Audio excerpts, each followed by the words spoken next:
বসন্তের এই মাতাল সমীরণে যখন পলাশ আর শিমুলের রঙে আকাশ বাতাস রাঙিয়ে ওঠে, তখনই তো মনে পড়ে যায় ভগবান শ্রীকৃষ্ণের লীলাক্ষেত্র বৃন্দাবনের কথা, যেখানে ফাগুনী পূর্ণিমার এক অপার্থিব প্রেম আর ভক্তির মিলন ঘটেছিল যমুনার তীরে। ভগবান শ্রীকৃষ্ণ আর রাধারানীর সেদিনের সেই দোল উৎসব কেবল রঙের খেলা নয়, এ যেন দুই পরমাত্মার একাত্ম হওয়ার এক পরম মুহূর্ত।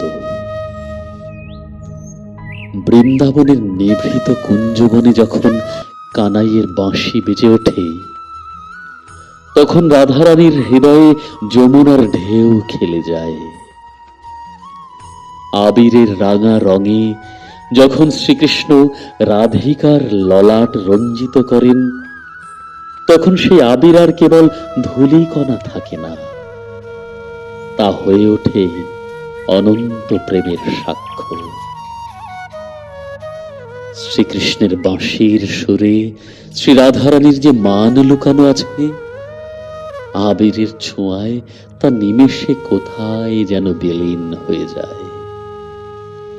রাসবিহারীর হাতের পিচকারি যখন রাধারানীর নীল শাড়িকে রাঙিয়ে দেয়, তখন মনে হয় যেন নীল আকাশে রঙের ইন্দ্রধনু খেলে গেল।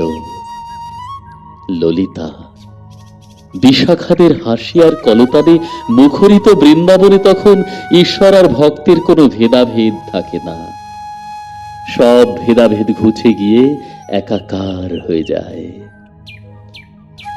দোল উৎসব আমাদের মনে করিয়ে দেয় যে ঈশ্বর আর প্রেম একে অপরের পরিপূরক।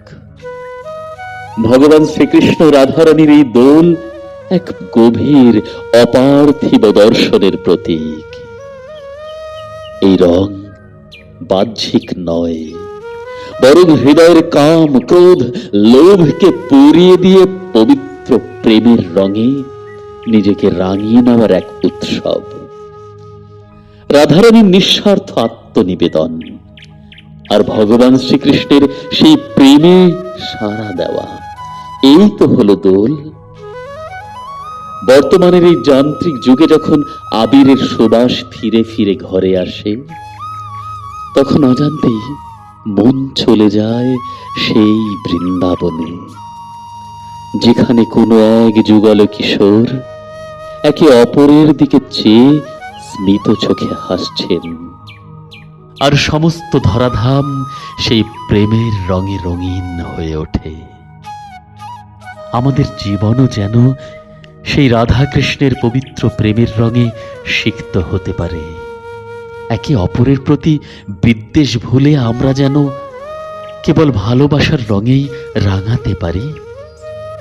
ভগবান শ্রীকৃষ্ণ আর রাধারানীর চরণে সেই একান্ত প্রার্থনা। সবাইকে দোল উৎসবের শুভেচ্ছা রইল।